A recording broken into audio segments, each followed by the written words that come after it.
I do picture that. I know that for my doctoral research, it wasn't dealing with magnets per se, it was smashing particles, but about basically it tapered off, and the middle of it was about my height.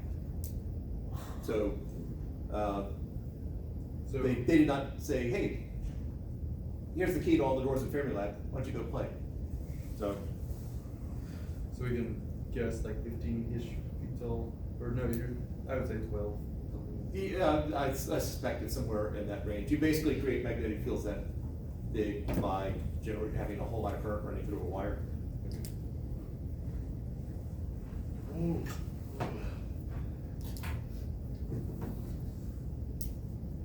All right, I'm gonna do another conceptual thing before we get into the math, because I know you're anxious for the math.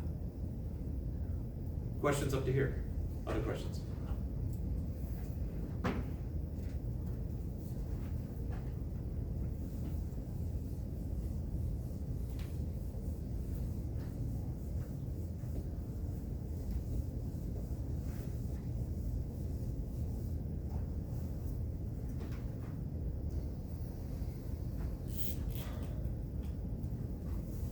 So I have a wire here with a current running down like that. The direction of the magnetic field on the left-hand side is going to be going which way?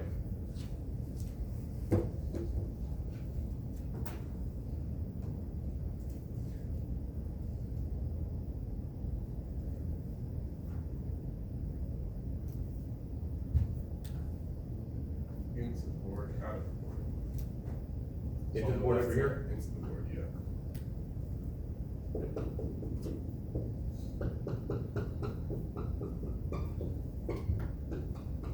And you just draw it. Just now, the farther away you get,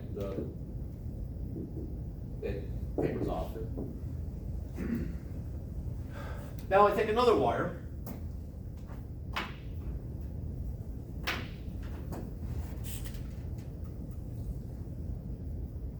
I have current running in the same direction. The magnetic field from that one should be very similar. I've got into the board over here.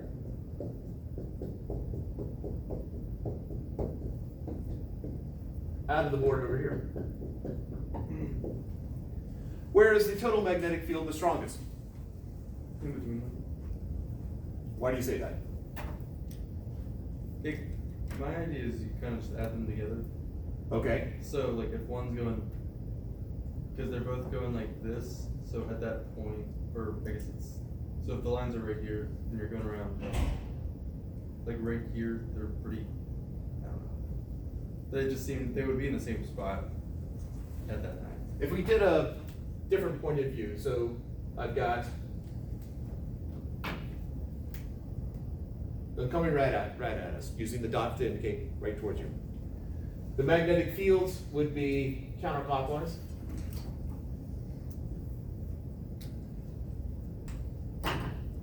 And here, Would they cancel each other out?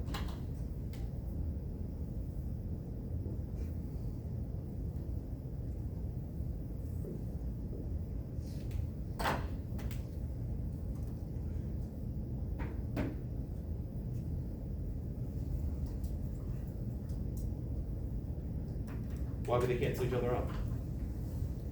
Because you're going in opposite directions. So in the middle, they indeed cancel each other out. So it's much weaker in the middle than it is on the outsides. The outsides, they're going in the same direction. So up on the right, down on the left in this drawing. And in the middle, they do cancel each other out. So I have a much weaker magnetic field in the middle. It turns out that when I have two conflicting magnetic fields, or with constructive and destructive interference, that there will be a force on the wire or the charge in the direction of the weaker magnetic field. And so if I did this,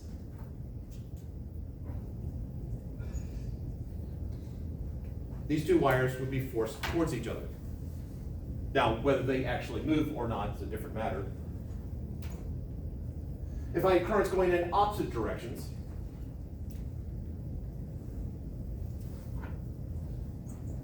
So I have a current going up, current going down.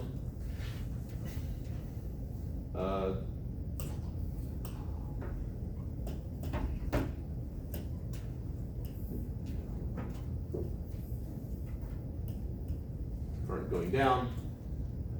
It produces a magnetic field that is into the board,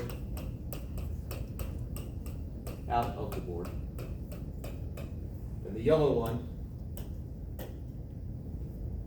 out of the board, into the board. In which direction will these wires be forced? Away from each other. Yeah. And this, one of my favorite labs, we actually do this. You've got a piece of aluminum foil, you run current through it, it'll go down one side, up the other side, and you'll see the foil puff out. And it needs to be flimsy enough in order to be like aluminum foil to see it. So if a magnetic field can have an effect on a current, because the magnetic field from the right wire is affecting the current on the left wire and vice versa, there must be some force involved related to it, and there is. So now we get to a little bit of math here. The force is equal to the charge V cross B.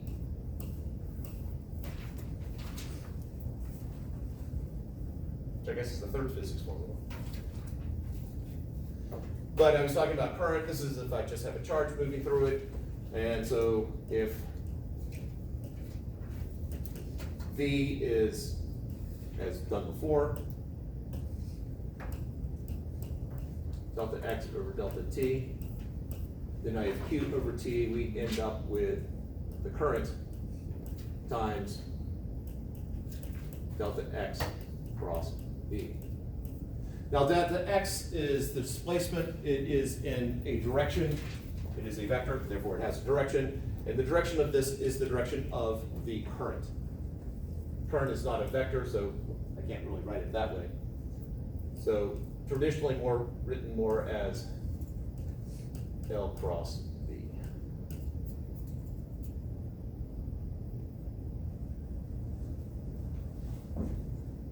So I have two forms of it. Got this form right here and this form right here. So the direction of the force is a cross product between V and B, so therefore the direction of the force is perpendicular to the velocity and the magnetic field.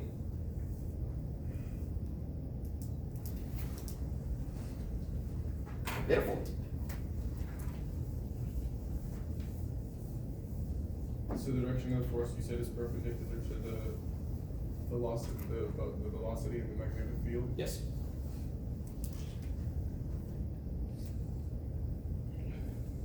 I have a contained magnetic field in this box. And because I'm doing this on the board, I don't have it coming out at us because making dots is easier than X's. Quick question.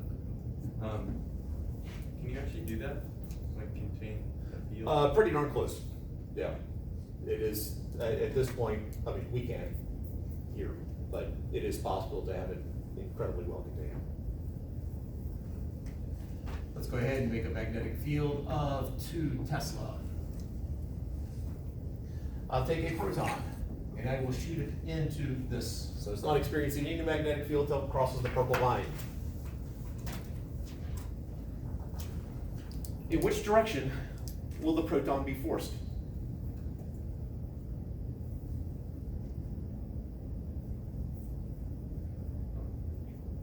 Out of the board. So in the direction of the magnetic field? Yep. Cross products produce a vector perpendicular to both of the vectors you're cross producting, cross multiplying. So the direction has to be perpendicular to velocity and magnetic field.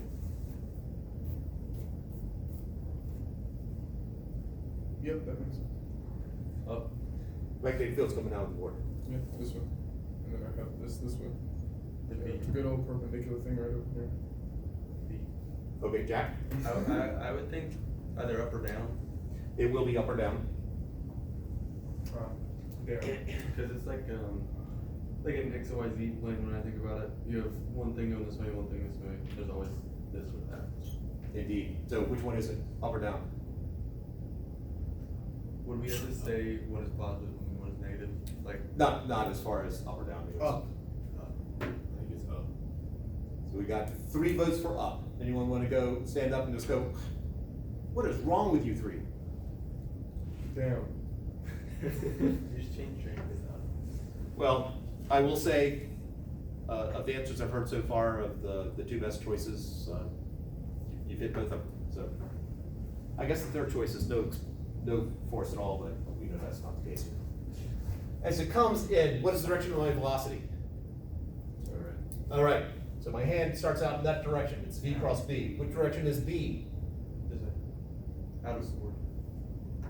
So I want my fingers to bend so that they bend towards the outside. So my thumb points in the direction of the force. It will be forced. Now. I knew I was right. Now, which means that it will start to curve here. So when it's going in, so let's say if the proton's going in that direction, what's the direction of the force? Up, like this way. Or would it be this way? This has to be perpendicular. Up.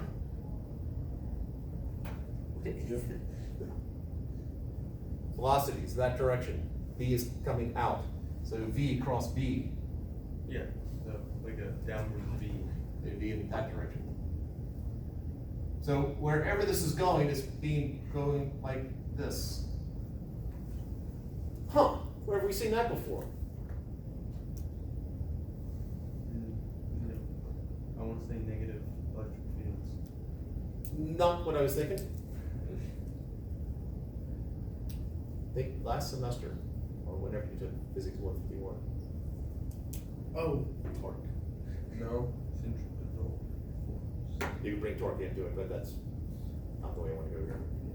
Centripetal acceleration. Or centripetal force, or centripetal motion in general. We are dealing with a centripetal situation. Jack said it first, but Oh, sorry. I missed it. for the record. I figured, I have to pay attention to the brain sometime. Or Jack. Sometime. It'll flip back and forth. So we know that the force is Q V cross B. And since V and B are perpendicular to each other, that's Q V B, is equal to, well, MA.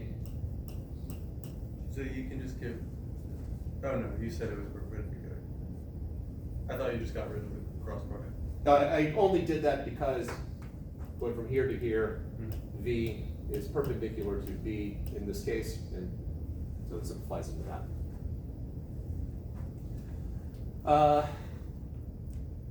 V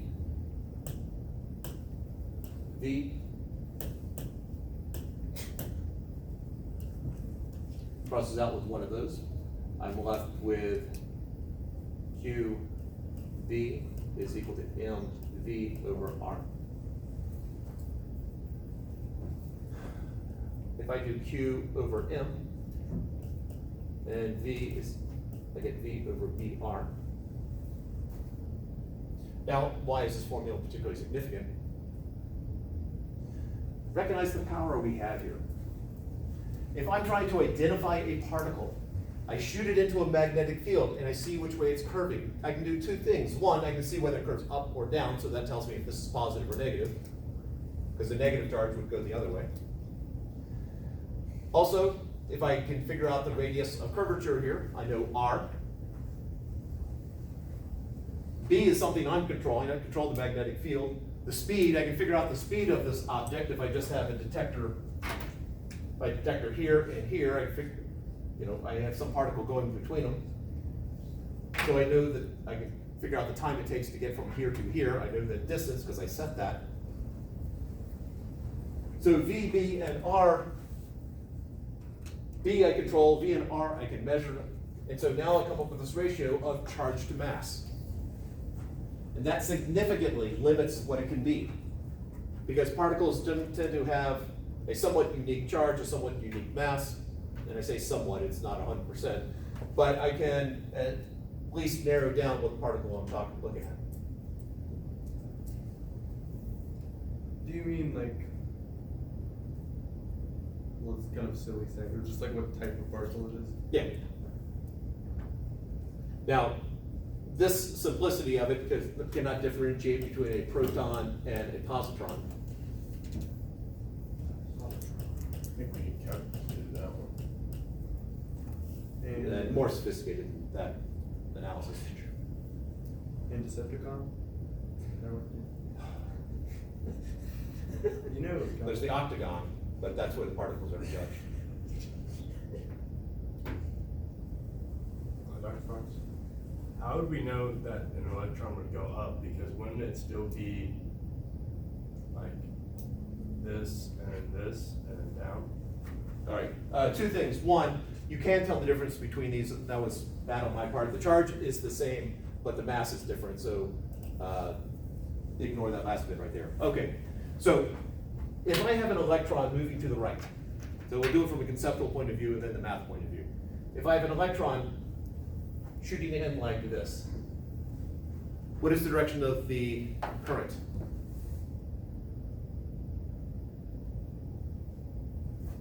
Oh, because it has a negative Remember, charge. current is opposite the direction. So it's like I have a positive particle going that way, similar to a master set question. An electron going this way is the equivalent charge-wise and current-wise to a proton going that way. So it's as if the proton's going this way, and so my velocity is in that direction, and then V cross B forces up. From a math point of view, looking at this formula right here, V cross B would be the same as it was before, but Q is negative, which flips the direction.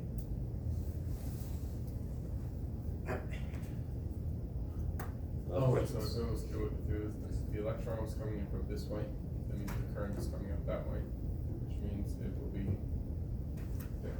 If the electron's going this way, Yeah. the electron's going that way, it'd be like current going that way, and it would be forced downwards.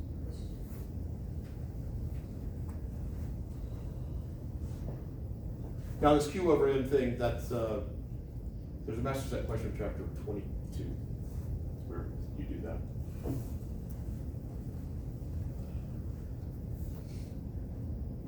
Let's just do a simple plug and chug. Oh, actually, let's, all right, let's do a plug and chug. I've got, we'll make it a proton. Through a magnetic field, let's say I had 2 Tesla there, we'll keep it at 2 Tesla. What more do I need? Oh, I need to how fast this is going. 2 times 10 to the 6th meters per second. What will be the centripetal acceleration of the proton? That's pretty fast. I can't afford. All right, centripetal acceleration. First, we need to find the force. If you remember, for those who've had me before, F-town, we are now adding magnetic field to it. So I guess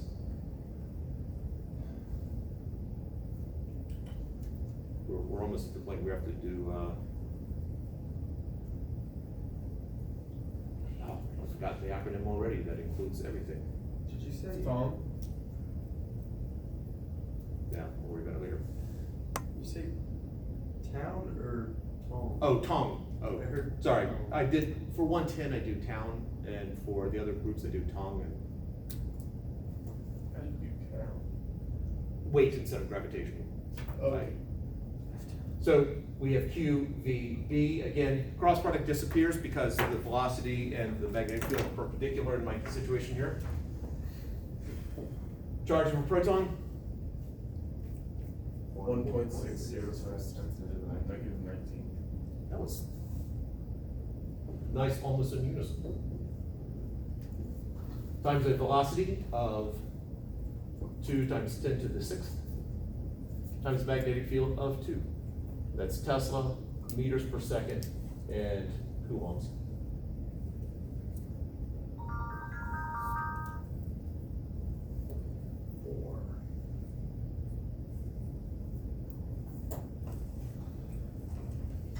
Okay, so we end up with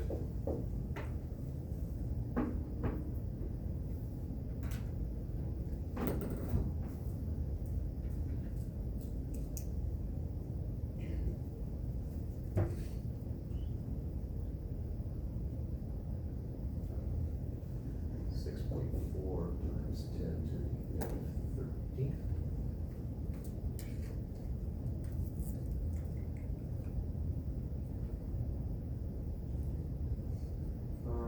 I got 6.4 times 10 to the negative 15th. Negative what? Times 10 to the negative 13th. 13th, okay. Units? Coulomb meter Teslas per second. Otherwise known as, yeah. No. No, I mean, Coulomb meter Tesla per second is a Newton. Which leads us to yet one other fun little thing.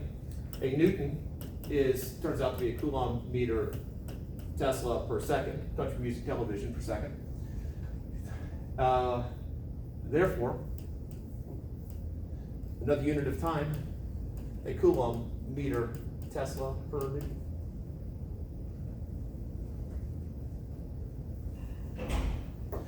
So, okay. All right, so this might seem like a tiny force, but it's a tiny particle. My acceleration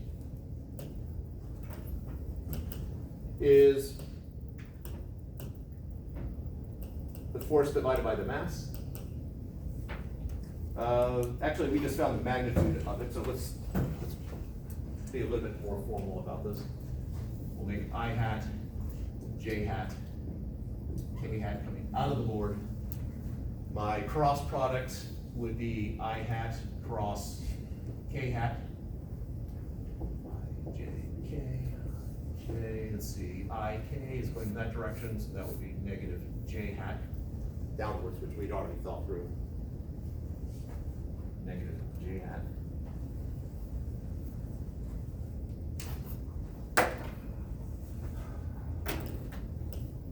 So I have negative 6.4 times 10 to the negative 13th newtons J hat divided by the mass of a proton, which I'm going off of memory here, 1.67 times 10 to the negative 27 kilograms.